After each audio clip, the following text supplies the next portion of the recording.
Hello, everyone, business owners, my fellow citizens. This is Daryl Guberman, the CEO of Guberman PMC LLC, a quality consulting firm here in Connecticut. We've been involved with quality for over 40 plus years. Yes, and our business has been open now since 2011, so it looks like 12 years as of August 4th. Behind me, we got him off the golf course. That's Mr. David Calhoun from Boeing. This video today, because I need your help. Ladies and gentlemen, business owners, I need your help. I need some input.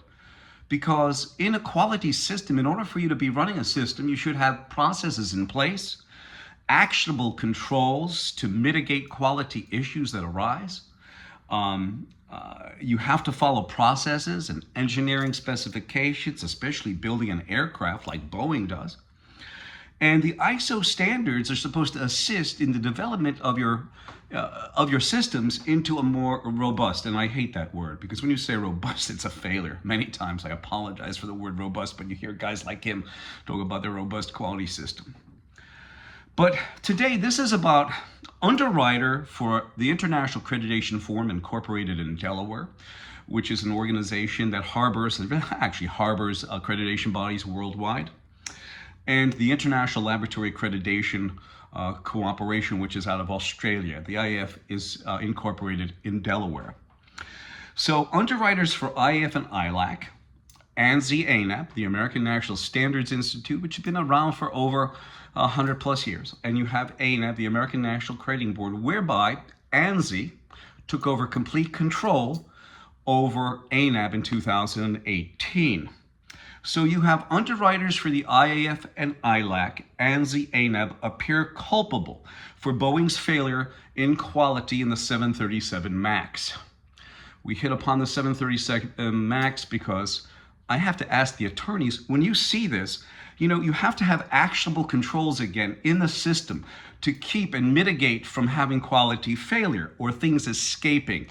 And that's a big aerospace word, escaping in the process.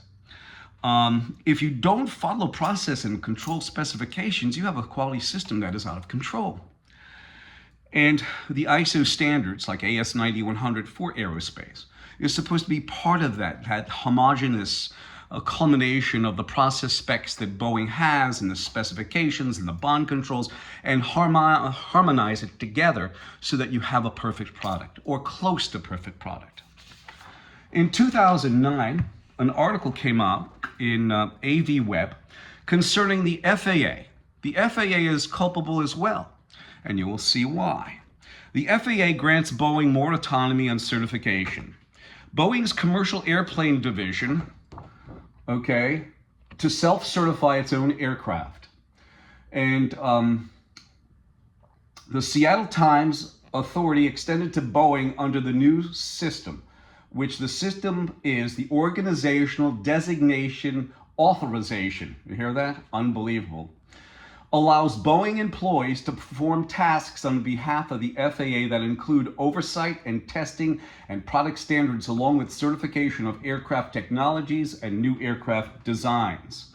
Roughly 30 employees will take the responsibilities of the FAA. Can you imagine that? On top of that, we pulled some documentation from 2002, a procurement bulletin. And the procurement bulletin is PQIT 02001. And this was for all of Boeing suppliers. And it states this, page 2, section 3. An on-site Boeing survey of suppliers' quality system if need be.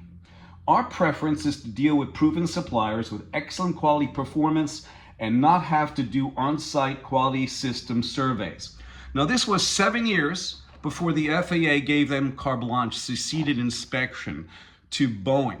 This procurement policy came out and was sent to all of Boeing suppliers, meant that they don't have to, they did cost-cutting initiatives, okay? They don't have to send out any type of auditors to their contractors.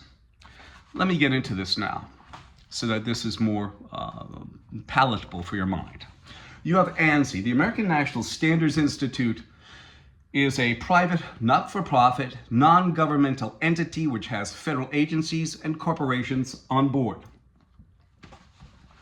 You have, as I said, The IAF and ILAC, okay, are sister organizations.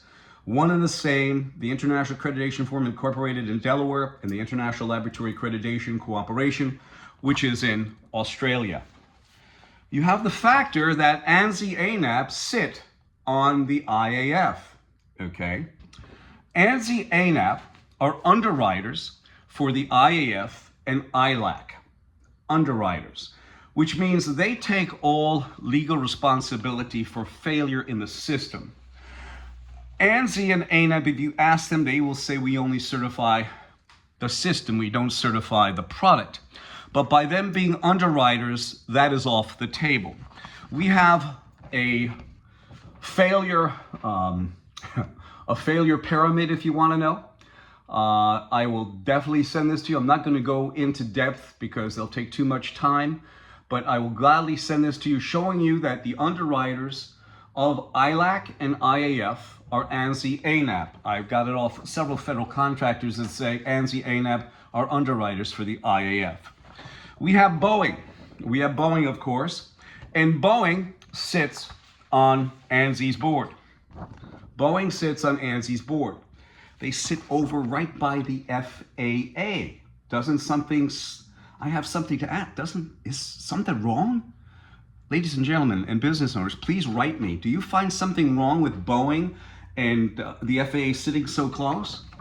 On top of that, on their supplier portal, it states that the accreditation body certifying their suppliers must be ANSI-ANAB, yet they sit on ANSI's board. Do you find anything wrong with, please let me know, Boeing sitting by the FAA and Boeing basically saying you've got to be ANAB or internationally equivalent, and you find out the internationally equivalent can be Iran or Pakistan, because they're IAF MLAs, which are equivalent in accreditation to ANAB.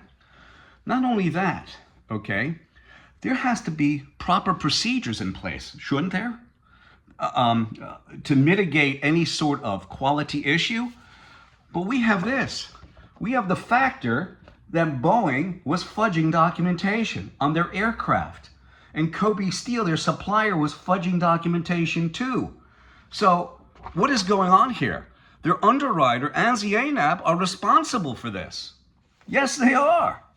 And here is the final hinge pin, is this flow chart.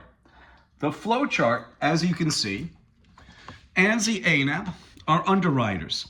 You have the IAF and ILAC, okay? IAF and the International Laboratory Accreditation Cooperation, oversight to the accreditation bodies, and I only put in a couple. You have ANSI-ANAB, who are underwriters for them, yet IAF and ILAC watch over their underwriters. Unbelievable. You have UKAS, you have Accredia, you have Iran, and you have Pakistan. You have 7 different registrars, there's many of them, but these 7 we put up there because they sit on ANSI's board, right over by ANAB, right over by Boeing, and here you have Boeing. So you have IAF and ILAC oversight the accreditation body of ANSI-ANAB, their underwriters. The accreditation bodies watch over their registrars that sit on ANSI-ANAB, these 7. And then you have the registrar watching over Boeing, which Boeing fudge documentation. Can we have confidence in quality? Can they mitigate any sort of rejections within the system? This is Daryl Guberman, 203-556-1493. This video was about underwriter for IAF and ILAC. ANSI-ANAB appear culpable for Boeing's failure in quality 737 MAX. I thank you.